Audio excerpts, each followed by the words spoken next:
Tyler Bingham. Inside one of the most secure cells in the federal prison system, cut off from nearly all human contact, a man wrote out an order in ink he had made from his own urine, invisible until it was treated and read. The instruction was short, and it was devastating.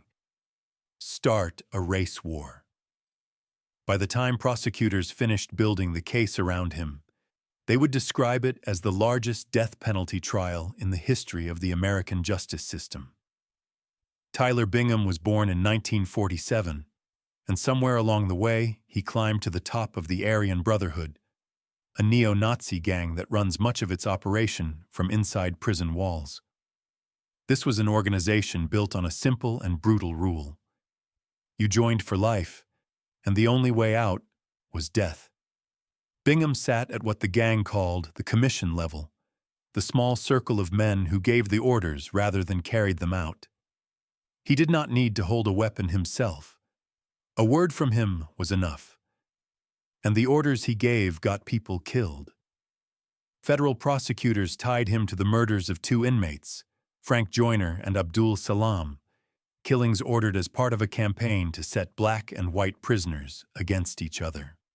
They also linked him to the death of a man named Arva Lee Ray, killed with a deliberate heroin overdose at the federal penitentiary in Lompoc, California, in 1989. These were not crimes of passion. They were business decisions, made by men who treated murder as a way to hold territory inside a place that was supposed to control them. For decades, the Brotherhood ran like a corporation built on fear, and almost nothing touched it. Then, in October of 2002, the government brought the entire structure down at once. The indictment named 40 alleged members across 12 different states and accused them in 16 murders and 16 attempted murders.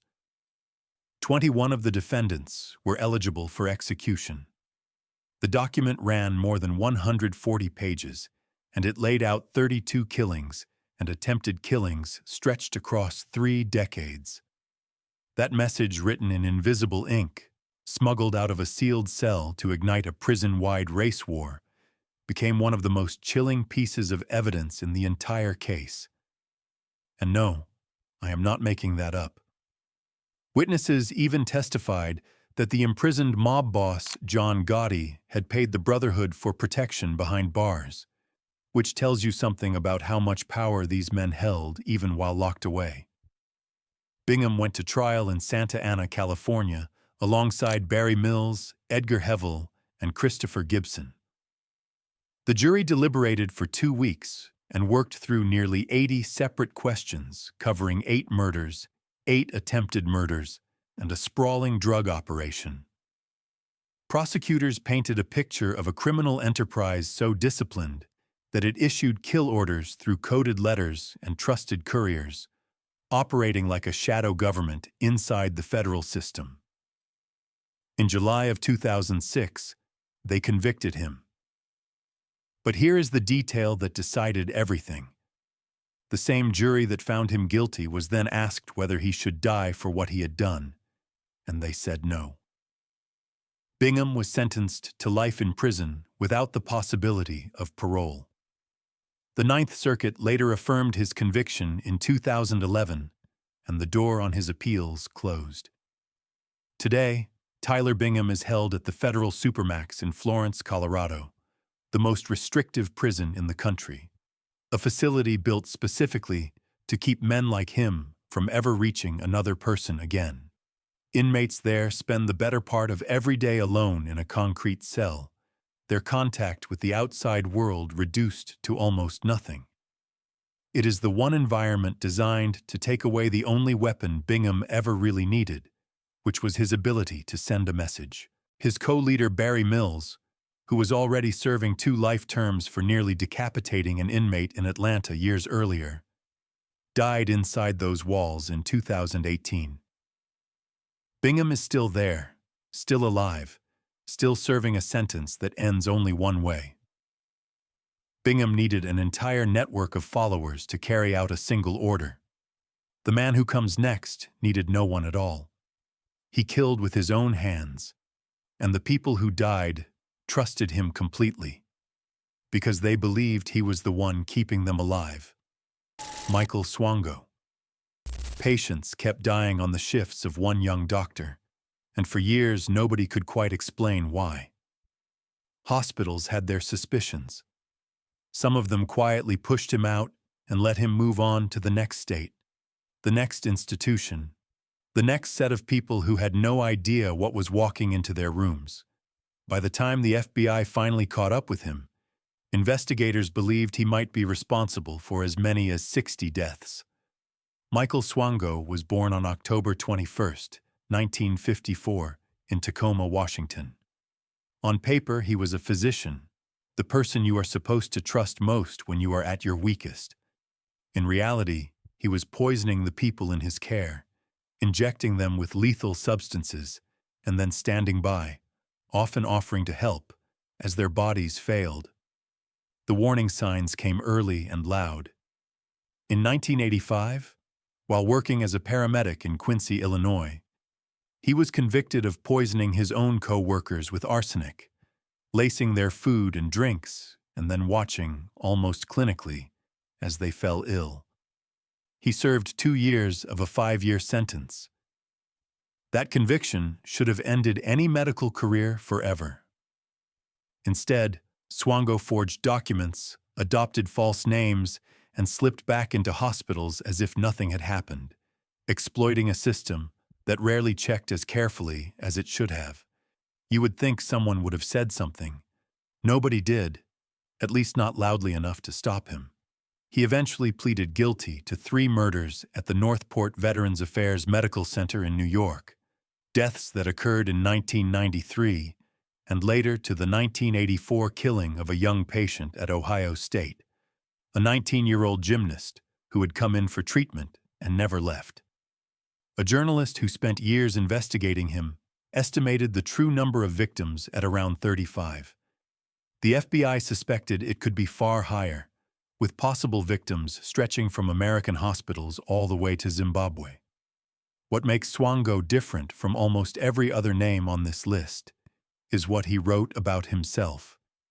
In one of his own journals, he confessed that murder was the only thing that made him feel alive, the only way he had of reminding himself that he still existed. He was not killing out of rage or revenge. He was killing because he wanted to, and he was good at hiding it, charming enough and credentialed enough that hospital after hospital handed him access to the very people he intended to harm. When the suspicions grew too loud in one place, he simply moved to another, even leaving the country at one point to practice in Africa, where the dying continued. He was arrested at O'Hare Airport in Chicago in 1997, just as another fraud sentence was running out. Prosecutors moved quickly. On September 6, 2000, Swango pleaded guilty and received 3 consecutive life sentences without parole, a deal that spared him the death penalty and stopped him from being extradited to Zimbabwe, where he was also suspected of poisoning patients. A 4th life sentence followed weeks later for the death of the young woman at Ohio State. The families he left behind were handed a grief that has no clean ending. The daughter of one of his victims said she hoped Swango would spend the rest of his life in a living hell, that whatever waited for him inside should be as merciless as what he had done. Today, Michael Swango is held at the federal supermax in Florence, Colorado. He turned 70 in October of 2024. He will never practice medicine again, and he will never walk free. But the full count of how many people died at his hands may never be known, because the one man who knows the answer has no reason to ever tell the truth. Swango's victims never saw the danger standing over them. The man who struck next made certain that an entire town would remember his face, which is exactly why, in the end, he tried so hard to hide it. Robert Cremo III. On the morning of the 4th of July, 2022, families gathered along a parade route in Highland Park, Illinois, to watch the celebration. Within minutes, a gunman on a rooftop turned that celebration into a massacre, firing down into the crowd, and then he tried to vanish by disguising himself as a woman to cover the tattoos on his face. For a short time, it almost worked. Robert Crimo III was around 22 years old when he climbed onto that rooftop with a rifle and fired 83 rounds into people who had come out to enjoy a holiday. He had planned it carefully, scouting a position above the crowd where he could fire down on families who had no way of seeing him coming. 7 of them were killed. 48 more were wounded, and in total more than 50 people were struck. Among the dead were Catherine Goldstein, who was 64, a young married couple, Irina and Kevin McCarthy, whose small son was found unharmed in the chaos, and Stephen Strauss, who was 88 years old and had simply come to watch a parade. They were ordinary people on an ordinary morning, and they never had a chance. When the shooting stopped, Crimo blended into the fleeing crowd, drove away, and very nearly slipped out of the area entirely before he was finally stopped on the road hours later. What turned this from a tragedy into something harder to forgive was everything that came before it. In April of 2019, Crimo attempted to take his own life. That September, he threatened to kill everyone in his household, and police responded by confiscating 16 knives, a dagger, and a sword, and filing a report flagging him as a clear and present danger. And somehow, it gets worse. His own father later pleaded guilty to a misdemeanor for sponsoring his underage son's application for a gun license, the very paperwork that helped put a weapon in his hands. The father served a sentence of 60 days. After the shooting, Crimo admitted what he had done in a recorded interview the same day, even telling investigators he had considered carrying out a second attack in another city before turning back. Then came the legal maneuvering. He pleaded not guilty. He tried to represent himself. He reversed a plea he had already agreed to, dragging the families back into the courtroom again and again. For nearly 3 years, he kept them waiting. Then, on March 3, 2025, moments before his trial was set to begin, he stood up and pleaded guilty to all 69 counts, 21 of murder and 48 of attempted murder. On April 24, 2025, he was sentenced to 7 consecutive life terms without parole, plus 50 additional years for each of the 48 attempted murders. He refused to even attend his own sentencing. The judge, Victoria Rossetti, described him as irretrievably depraved, calling him a coward who had hidden behind a skirt and makeup and a weapon he used to terrorize an entire community. The families spoke too. The daughter of one of the victims told him directly that she hoped he would wake in the middle of the night, gasping for air he did not deserve. There was no forgiveness in that room, only the weight of what had been taken. The day after his sentencing, on April 25th, Crimo was transferred to Stateville Correctional Center in Illinois, where he will spend the rest of his life. He tried to disappear into a crowd in a borrowed disguise. Instead, his name became permanently attached to one of the darkest 4th of July mornings in the country's history. Crimo wanted the world to watch, and then he wanted to vanish. The killer who followed built his whole reputation on the opposite principle, that a killing only counts against you if there is a body left to find. Thomas Pitera. To the people around him, Thomas Pitera looked almost forgettable, a quiet man from Brooklyn who kept to himself. But federal agents came to believe he had killed as many as 60 people, and that he had perfected a method for making sure most of them would never be identified at all. When they finally searched his apartment, they found more than 60 weapons and a manual written for contract killers. Pitera had been following it. Born on December 2, 1954, Patera rose through the ranks of the Bonanno crime family to become a soldier and then a capo, and along the way, he turned into one of the most prolific hitmen law enforcement had ever tracked. He had trained obsessively in martial arts, earning a nickname that nodded to his skill and his cold reputation, and he carried himself with the calm of a man who had long since stopped feeling anything about the work he did. He was eventually convicted of 6 murders and of running a large narcotics operation, but the investigators who chased him for years were convinced the real number of his victims was many times that. What set Patera apart was not just how many people he killed, but what he did afterward. He took his victims apart and scattered the remains, burying their heads separately near a wildlife refuge on Staten Island, so that even if anything was ever found, dental records could never be matched, and no one could prove who the dead had once been. In plainer terms, he tried to erase not just a life, but the very evidence that a life had ever ended. When investigators finally located that stretch of marshland and began to dig, they recovered the remains of victim after victim, a hidden graveyard that confirmed just how methodical he had been. For a man whose entire craft depended on people never being found, it was the ground itself that finally gave him up. The case against him came together after a years-long federal drug investigation. When agents raided his apartment in the Gravesend neighborhood, the sheer arsenal they found, alongside that how-to manual for killers, painted a portrait of a man who treated death as a craft. The breakthrough came when an associate named Frank Gangi turned on him and testified, pulling back the curtain on what Patera had really been doing all those years.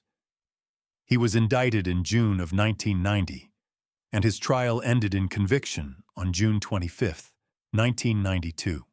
As with several men on this list, the jury was given the option of sentencing him to death, and as with several others, they declined. In October of 1992, Judge Rina Raggi handed him life in prison, telling him plainly that nobody deserved to die the way his victims had died.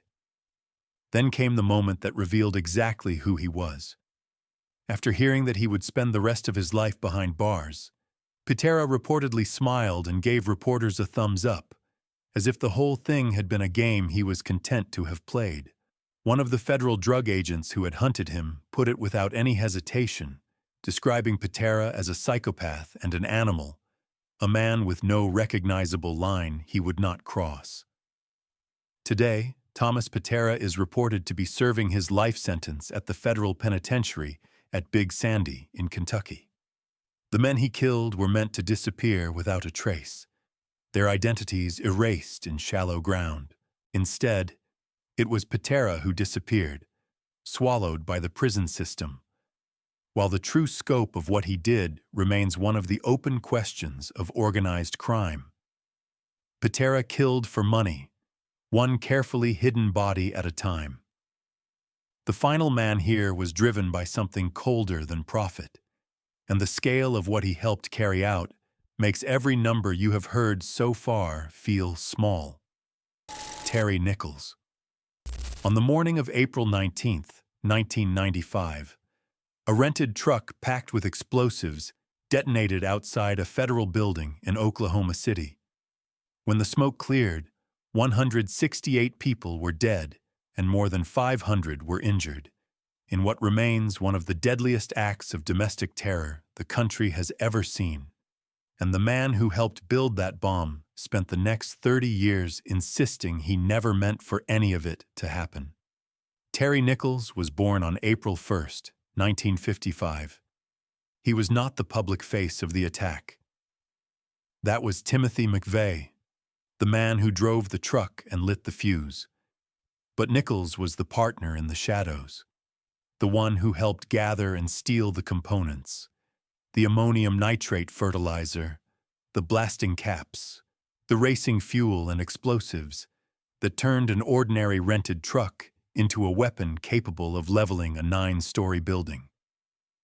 The two men had met years earlier in the Army, bonded over a shared anger at the federal government, and that anger curdled into a plan that would end with the worst act of homegrown terror the country had ever experienced.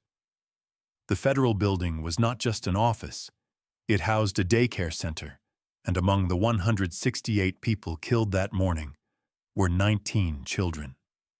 That single fact is what placed this case beyond the reach of any argument Nichols would later try to make.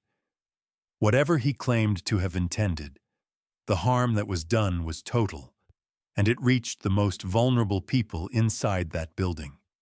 Nichols surrendered to authorities on April 21, 1995, just 2 days after the bombing.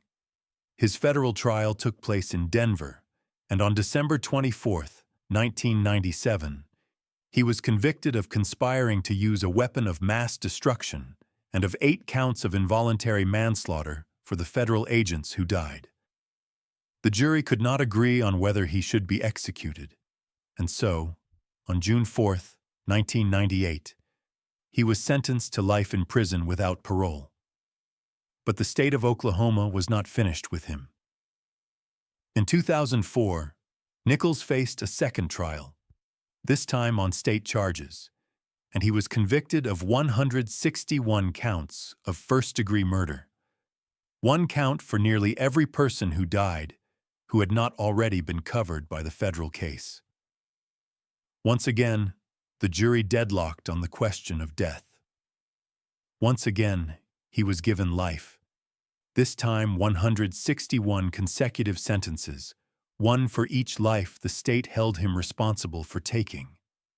It meant that even if some impossible appeal ever freed him from 1 sentence, dozens more would still be waiting. The judge in his federal case, Richard Match, did not soften his words at sentencing. He described Nichols as an enemy of the Constitution, a man who had conspired to destroy the very things that document was written to protect. It was a verdict not only on the crime, but on what the crime had tried to tear down. Not everyone met him with rage.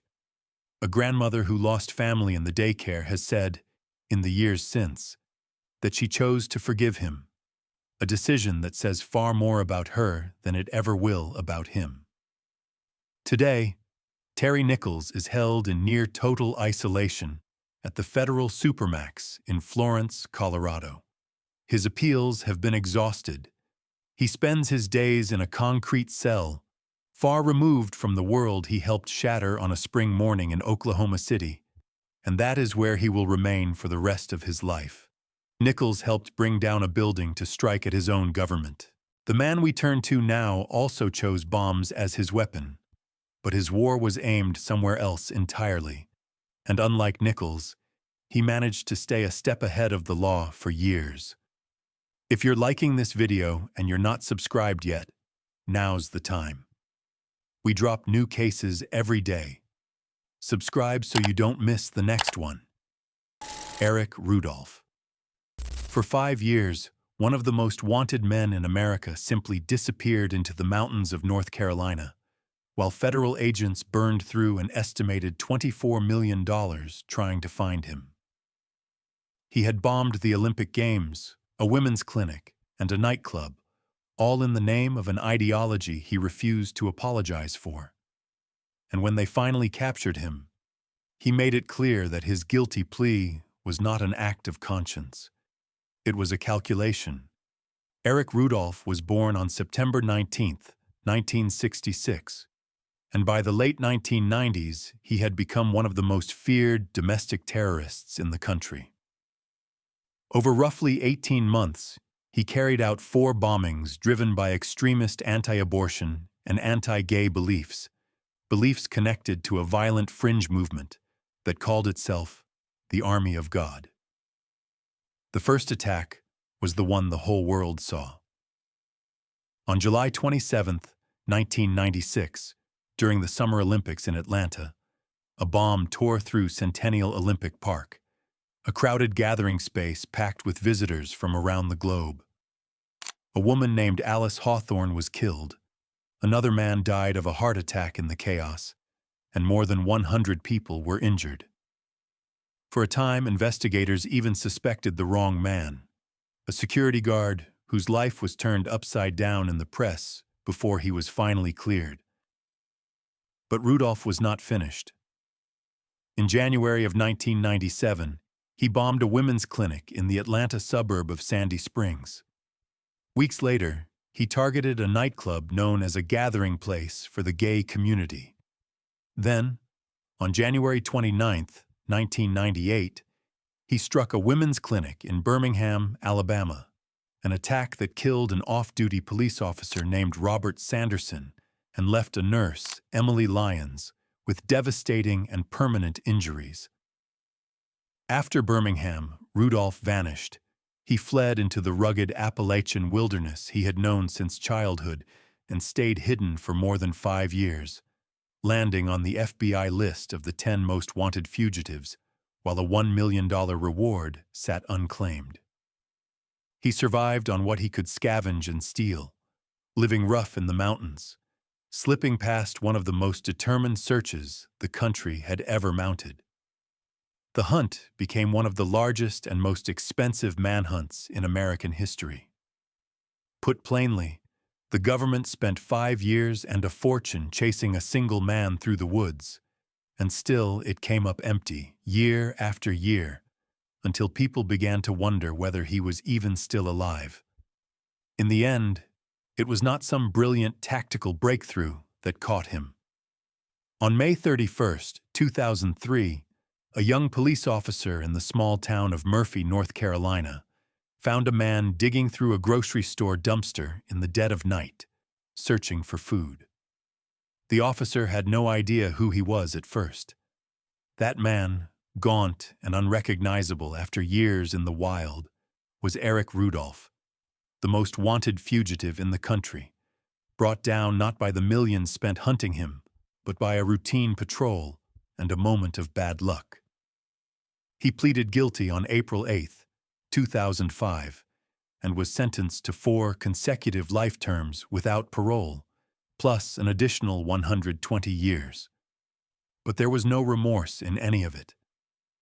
Rudolph described his decision to plead guilty as purely a tactical choice, a way to take the death penalty off the table, nothing more. The husband of the woman killed at the Olympics responded with bitter sarcasm, telling Rudolph he hoped he would be blessed with a very long life, knowing exactly how that life would be spent. That life is being spent at the federal supermax in Florence, Colorado, and he has never stopped fighting it. As recently as February of 2024, a federal appeals court rejected his attempt to undo his sentences, reminding him that he was bound by the terms of the bargain he himself had chosen, and dismissing his claim of innocence as preposterous. Rudolph spent years hiding in the mountains, a grown man who had learned how to vanish. The one who came after him never ran anywhere, because he was barely more than a teenager himself, and the place he chose to attack was supposed to be one of the safest there is. Nicholas Cruz. On Valentine's Day, 2018, a former student walked back through the doors of his old high school in Parkland, Florida, and in the span of a few terrible minutes, 17 people were gone. Most of them were teenagers who had simply come to school that day. The shooting itself was over quickly. The reckoning would take years. Nicholas Cruz was 19 years old when he returned to Marjorie Stoneman Douglas High School, a campus he had once attended, and opened fire. When it was over, 17 people had been killed and 17 more were wounded. 14 of the dead were students. 3 were members of the staff who had tried to protect the young people in their care. In the days afterward, the country learned just how many warning signs had been missed. Cruz had a long and documented history of troubling and violent behavior, and many people had raised concerns about him long before that morning. The signals were there. No one managed to act on them in time. The attack also became a turning point in the national conversation, as the surviving students refused to stay quiet and instead organized, marched, and forced the country to keep talking about a tragedy it might otherwise have moved past. The legal process became its own ordeal for the families. Cruz pleaded guilty in October of 2021 to 17 counts of first-degree murder and 17 counts of attempted murder. Because he admitted guilt, there was never any question of whether he had done it. The only question left was whether he would be sentenced to death. That decision fell to a jury in 2022, after a long and painful penalty trial that forced the families to relive the worst day of their lives in open court. The defense argued that Cruz had suffered brain damage caused by his birth mother's heavy drinking during pregnancy, a condition known as fetal alcohol spectrum disorder, and called expert after expert to describe a brain that had never developed normally. The prosecution countered with their own specialists, who diagnosed him instead with antisocial personality disorder, in plain language a sociopath, and argued that he had exaggerated his symptoms to escape responsibility for a massacre he had planned. In October of 2022, the jury reached a verdict that stunned the families.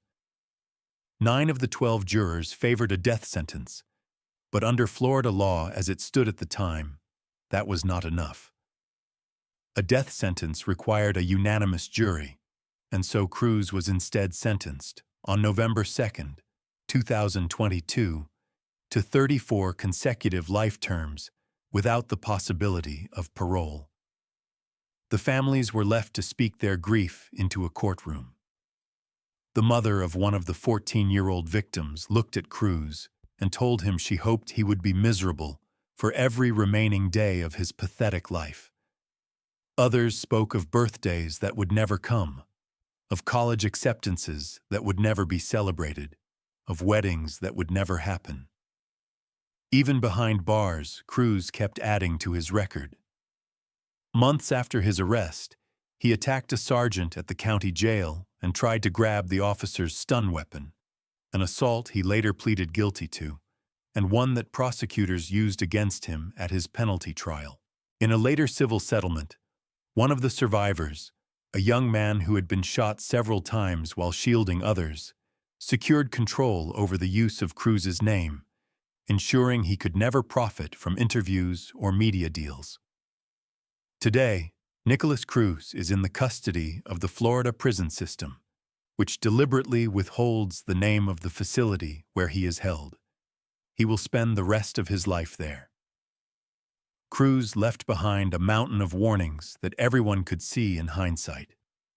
What the next man left behind was harder to define, because by the time he opened fire, the people around him were no longer sure he was living in the same world as everyone else. Jared Lee Loughner. A congresswoman was standing outside a grocery store in Tucson, Arizona, shaking hands with the people she represented, when a young man pushed through the crowd and opened fire at point-blank range. 6 people were killed, including a federal judge and a 9-year-old child.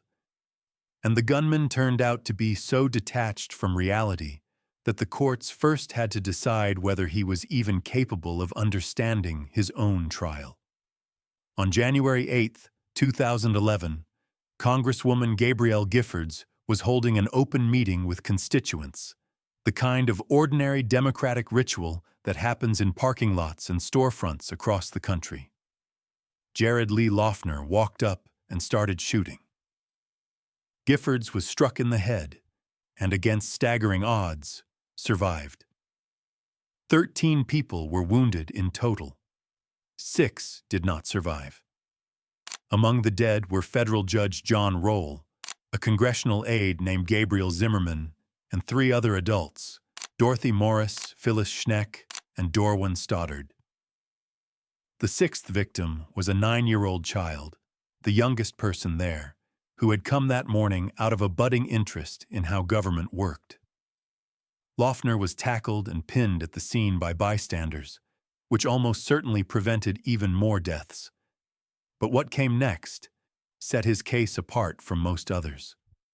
When he was first brought before the court, He was found mentally incompetent to stand trial, so disconnected from reality that he could not meaningfully participate in his own defense. He was sent to a federal facility and, over fierce legal objection from his attorneys, was forcibly treated with antipsychotic medication. For months, the case stalled entirely, suspended on a single question of whether the government could medicate a man against his will simply so that it could then put him on trial, until at last he was deemed able to understand the proceedings against him. The diagnosis was paranoid schizophrenia.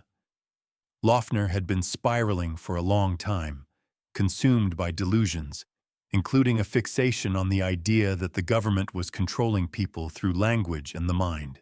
Friends and family had watched him unravel, but no one had been able to stop what was coming. In August of 2012, once he was ruled competent, Loeffner pleaded guilty to 19 federal charges. The plea spared him the death penalty, and it came with a condition that he could never appeal.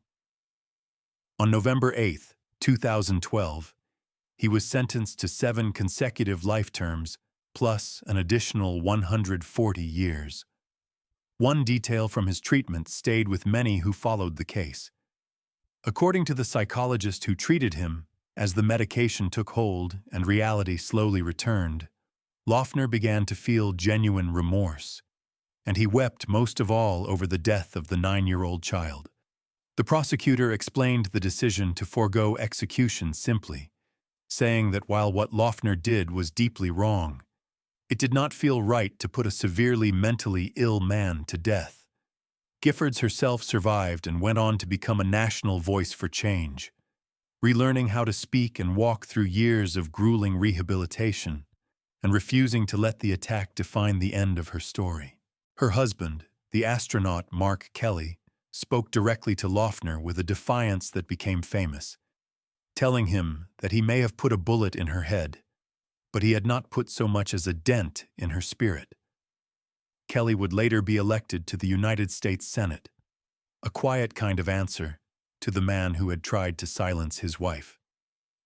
Today, Jared Lee Loeffner is held at a federal medical facility in Rochester, Minnesota, a prison equipped to manage inmates with serious psychiatric needs.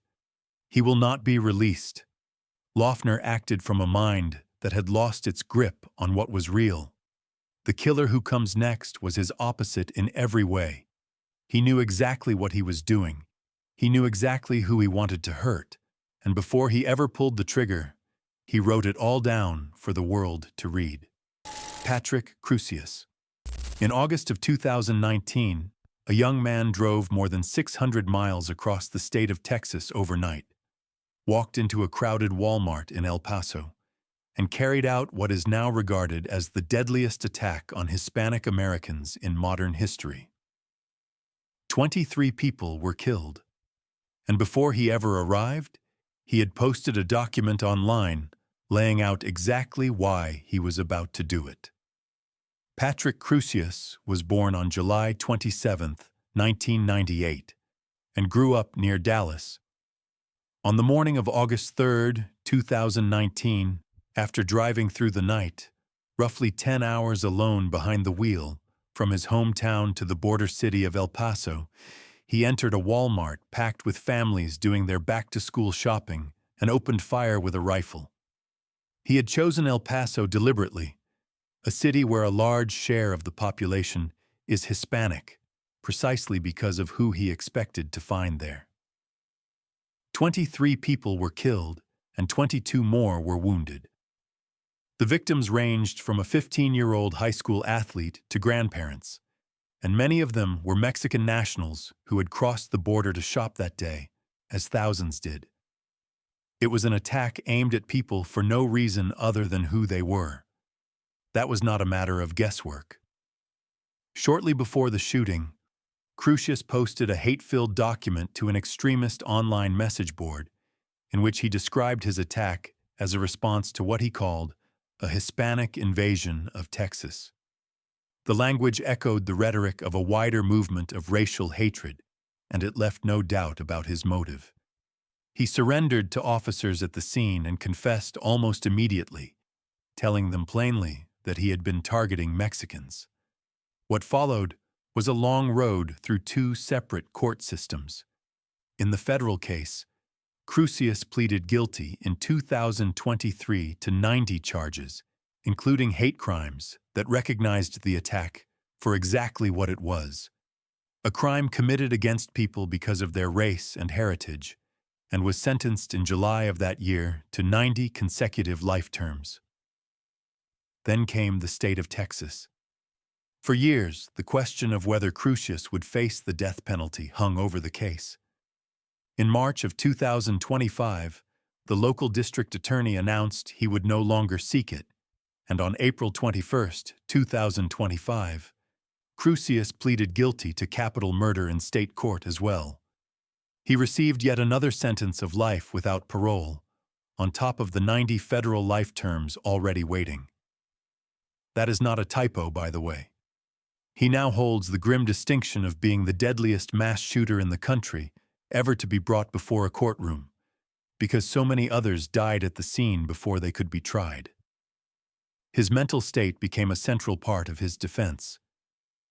Crusius was diagnosed with schizoaffective disorder by a number of mental health professionals, and his attorneys argued that signs of serious mental illness had been present in him from a very young age. But he was found legally competent, and his illness did not erase his responsibility for what he had chosen to do. At his state sentencing, the judge, Sam Medrano, aimed his words not at the killer, but at the community he had wounded. He told Crusius that El Paso would always remember the names of those whose lives he stole, while his own name and his hatred would be forgotten. And in one of the most extraordinary moments of the entire case, a woman who had lost her brother in the attack walked up to Crusius in the courtroom and embraced him, telling him that she wanted him to feel her forgiveness. Today, Patrick Crusius is held in Texas state custody, where he will remain for the rest of his life. Crusius told the world precisely why he did it. The last man on this list left investigators with the opposite problem: a crime so carefully planned and so senseless at the same time that the real question was never what he had done, but whether his own mind had been working at all. James Holmes. At a packed midnight movie premiere in Aurora, Colorado, the crowd thought the figure in full body armor walking toward the front was part of the show, maybe a stunt to promote the film. He was not. Within minutes, 12 people were dead and 70 were wounded, and the youngest life lost belonged to a 6-year-old child. On July 20th, 2012, hundreds of people filled a theater for the midnight release of the latest Batman film, The Dark Knight Rises. James Holmes, then 24 years old, had bought a ticket like everyone else, slipped out through an emergency exit, and returned armored from head to toe. He set off canisters of gas to flood the room with confusion and panic, and then he opened fire into the darkened, crowded theater.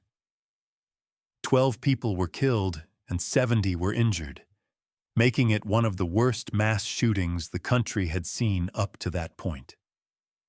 The youngest among the dead was a 6-year-old child, and what investigators found afterward only deepened the horror. Holmes had rigged his apartment with explosives, an elaborate trap built to kill the first responders who came looking, wired with chemicals and tripwires, meant to turn his own home into a second crime scene. By sheer luck and careful work by a bomb squad, it failed to detonate. The level of planning made one thing clear: this was not a sudden snap. It had been prepared step by step for weeks. He was arrested in the parking lot outside the theater, calm, offering no resistance. From the beginning, the fight in his case was not over the facts. Everyone agreed he had done it. The real battle was over a single word: whether he was legally sane when he did.